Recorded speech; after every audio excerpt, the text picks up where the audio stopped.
you guys, y'all both have places here in Nashville? Yep. Yeah. Yep. But you came from Pennsylvania In and Arkansas. Yeah. Which is kind of a unlikely combo. And you met right off the bat, kind of,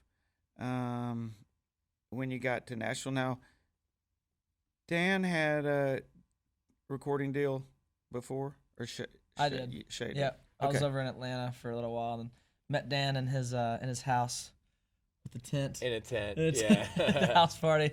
Yeah, it was an interesting. It's so funny because people always are like, "So who put you guys together?" And they never believe us when we say, "Well, we just met at a house party," and they're like, "That's a good story, but who, what really happened? What label put you together?" We're like, "We're just a couple idiots hanging around, and he had a keg, so I was like, yeah, I'll go over there and hang out." So yeah, that was just how it happened. We started writing, and that's just the. And that was in Atlanta? It was in Nashville. I was here. Yeah. Oh, okay. Yeah, that was right when I moved here. And you had a tent in the house. Yeah. I did. Hey, we're making fun of me already. Come on, it's early. It's not We early. didn't have money to pay for heat. We got, went to the thrift store and got sheets for $6 and tented it out. We didn't know any better. We were sitting around playing guitars, and we were like, Nashville's awesome, dude. This place is so cool. So you got sheets to build a tent. Yep, it was a sad place. No locks on the doors. It was a rough spot, but hey, whatever it takes. I was there for 3 or 4 years, and I don't know, I loved it. I was writing songs and producing and just trying to do what I could, and we met there, so Yeah. it's cool. It was a good vibe though. It wasn't just like they made the best for sure. I walked in there the first time and there was just these sheets draped. And first of all, the first thing I noticed was the window to the door and the front door.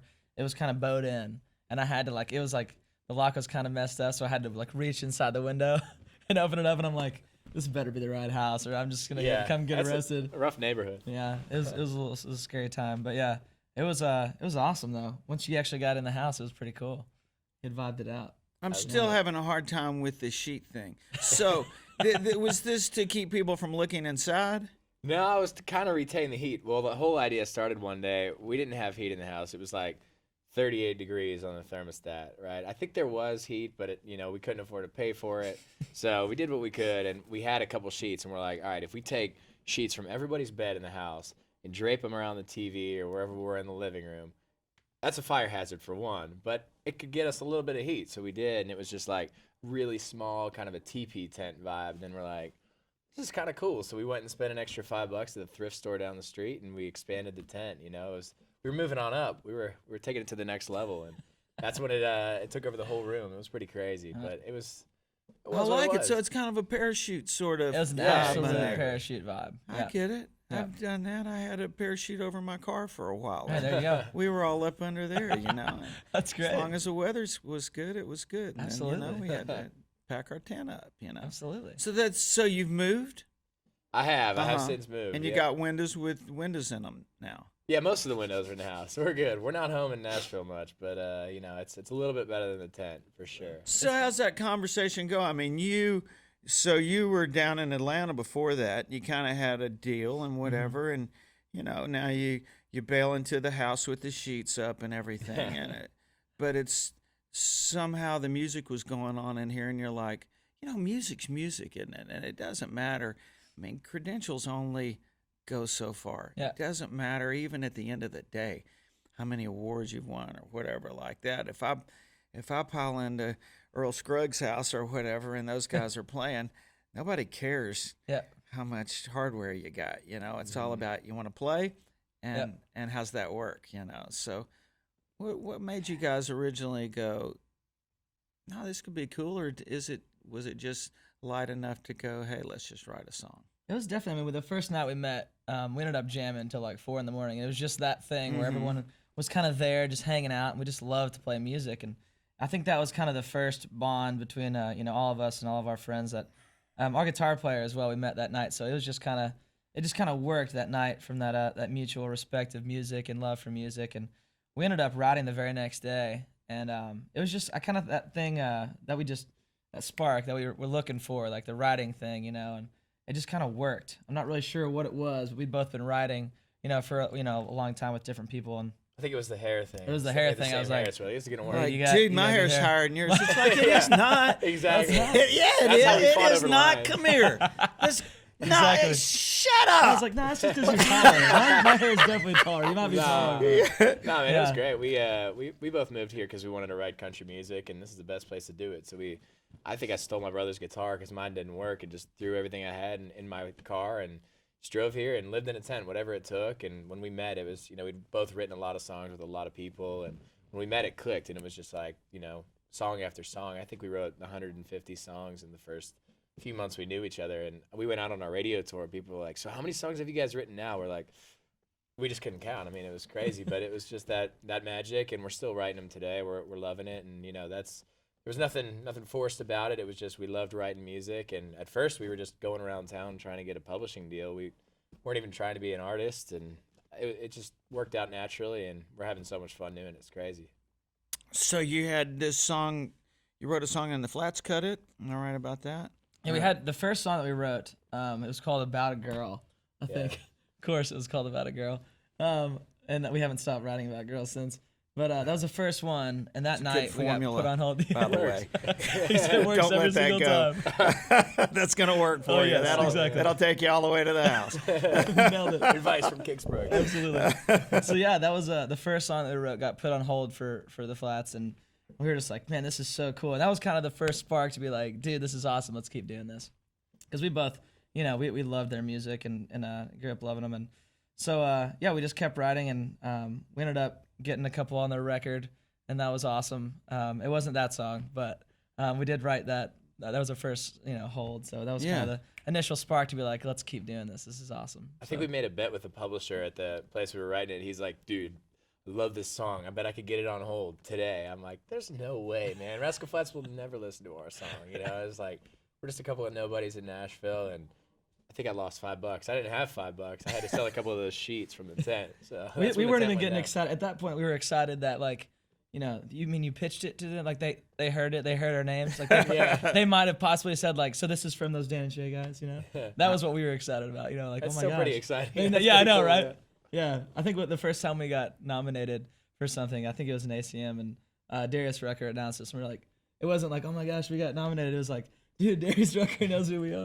He either knows who we are, or he's really good at reading. Oh, he's really good at reading, so that was cool. We always joke about it, like we should bring our autograph book, but we're walking past and we're whispering like, dude, that's Tim McGraw, or that's Keith Urban, or whoever, and it's like, this is crazy. It's we're so lucky to be a part of this, and we never would have dreamed that it would have gotten to this level when we moved here, and we're just writing songs in a tent. So we're gonna try to keep writing and see where Well, you're it doing goes. great. So you got a hit now. Show me off. Yep, show you off. Show Or you show off. me off. You can- Yeah, show you off. Yeah, Depends show on who's me off. talking. Hey, Depends on it's yeah. just one And the word. girls for a second, it might be show me off. No, cool song. Thanks. And you're gonna put a tattoo on your arm and the whole thing. I was talking to some kids a few minutes ago, and where they knew the song, they knew where it was on the chart. It's always amazing to me. People are out there watching. Do you see as the song goes up the chart, people start singing it more and more, and the recognition from your audience out there.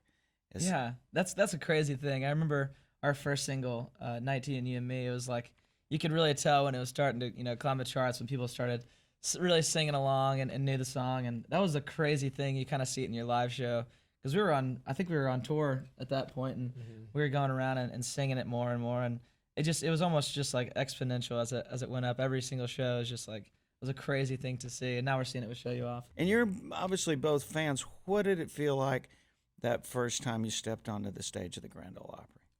I was so nervous, man. So It was nervous. crazy. Standing on the circle and just, I don't know, it was packed. We didn't know how many people would be out there because we're kind of hanging backstage, and you walk in and there's lots of cameras and taking pictures, and everybody from the team is there, and it's like, man, this is such a historic, legendary place, and we don't want to mess this one up, man.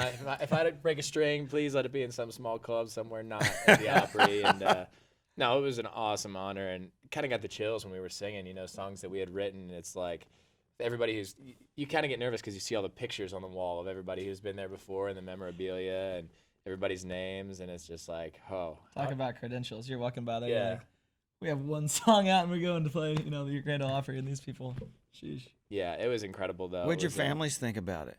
It was nuts. I actually got to bring my family was all there. My grandpa my Papa Mooney was like the biggest fan of the Grand Ole. He cried like whenever after all the stuff that we did, like the Grand Ole Opry was the thing for him. You know, he's like, wow, you know, I can't believe Shay actually, you know, he made it now. He's played the Grand Ole Opry. He can retire. Yeah, he can retire now. They must pay millions to do that. Yeah, it was really funny. They just freaked out, and I got to take him backstage and show him all the stuff, and he got teary-eyed. So that was definitely a special moment. But like you said, it's unlike any other show, and you only do it for the first time once, you know.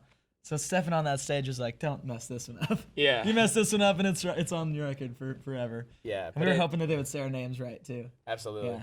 Embarrassing. No, it was so cool though. I mean, halfway through the song, you're just like you kind of let it sink in and realize what you're doing, and you're just up there telling a story with an acoustic guitar and a couple chords, and I don't know. It's just that's what country music is. It's a beautiful thing, and I can't wait to play it again. I don't know. Hopefully, we won't be as nervous as the first time. Hopefully, they let us back again. We don't know if we're like gonna those get guys were the guys who were just shaking on stage. We don't want them back. that was awkward. Amateurs. It's the Shaker Twins. Yeah, it's Yeah. the Shaker Twins out there. So y'all brought a guitar, I see. We did. It's like a J45 over there or something, if I'm not mistaken. Yes, Little indeed. J45 action. Unless you Play got- something for us? Yeah, absolutely. Cool. All right.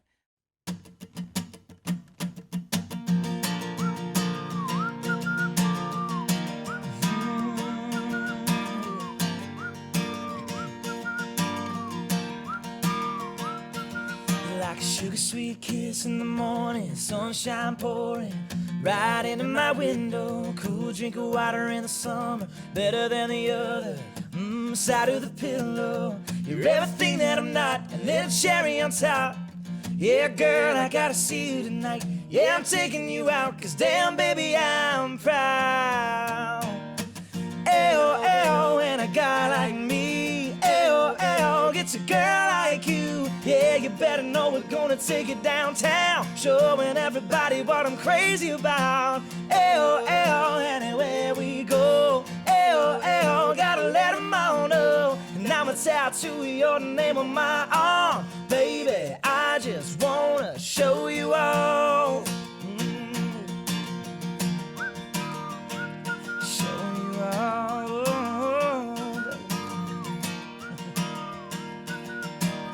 You got a boy feeling lucky, how you love me, and you're making my heart go ticking like a time bomb, baby, when the top drops, and I'm watching your hair below. No, I don't wanna miss another kiss on your lips. Yeah, girl, I gotta see you tonight. Pick you up about 8, counting down, I can't wait. L, and a guy like me. L, gets a girl like you. Yeah, you better know we're gonna take it downtown, showing everybody what I'm crazy about. L, anywhere we go. L, gotta let them all know. And I'ma tattoo your name on my arm. Baby, I just wanna show you all. Yeah, show you all. Oh, baby, I just wanna show you all. When a guy like me gets a girl like you, you better know what I'm gonna do. What I'm gonna do, yeah. L, and a guy like me. L, gets a girl like you. Yeah, you better know we're gonna take it downtown, showing everybody what I'm crazy about. L, anywhere we go. L, gotta let them all know. And I'ma tattoo your name on my arm. Baby, I just wanna show you all. Yeah, show you all. Oh, baby, I just wanna show you all.